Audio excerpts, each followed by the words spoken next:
Hi friends, இன்னைக்கு நம்ம சம்பா அவல் அரிசி கருப்பட்டி லட்டு தான் பார்க்க போகிறோம். அதோடைய நியூட்ரிஷன் ஃபேக்ட்ஸ் எல்லாமே நாங்கள் போட்டிருக்கேன். தேவைப்படக்கூடிய பொருட்கள் இதுதான். 100 கிராம் புழுங்கல் அரிசி எடுத்து தனியாக வறுத்துருக்கிறேன். 100 கிராம் சம்பா அவல் எடுத்து தனியாக வறுத்துருக்கேன். 150 கிராம் வந்து கருப்பட்டி வாங்கியிருக்கேன்.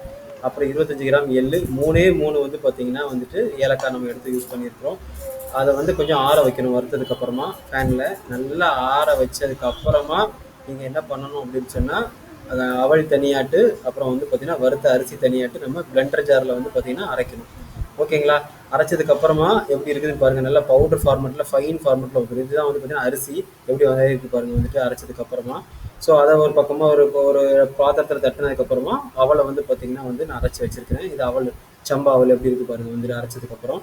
ஸோ வந்து பார்த்தீங்கன்னா இதையும் வந்துட்டு தனியாக வச்சுட்டு, அதுக்கப்புறம் ரெண்டையும் வந்து ஒரே பாத்திரத்தில் மிக்ஸ் பண்ணிவிட்டு, அப்புறம் கருப்பட்டியை வந்து பார்த்தீங்கன்னா நம்ம வந்துட்டு தேவைப்படக்கூடிய அளவுக்கு தண்ணி ஊற்றி பாகு எடுத்து உள்ளே மிக்ஸ் பண்ணிவிட்டு, ஏலக்காய்லாம் போட்டு எள்ளு போட்டு நல்லா சூடு பொறுக்கிற பார்க்கறதுல வந்து லட்டு பிடிக்க வேண்டியதான். வேறு லெவலில் இருக்கும்.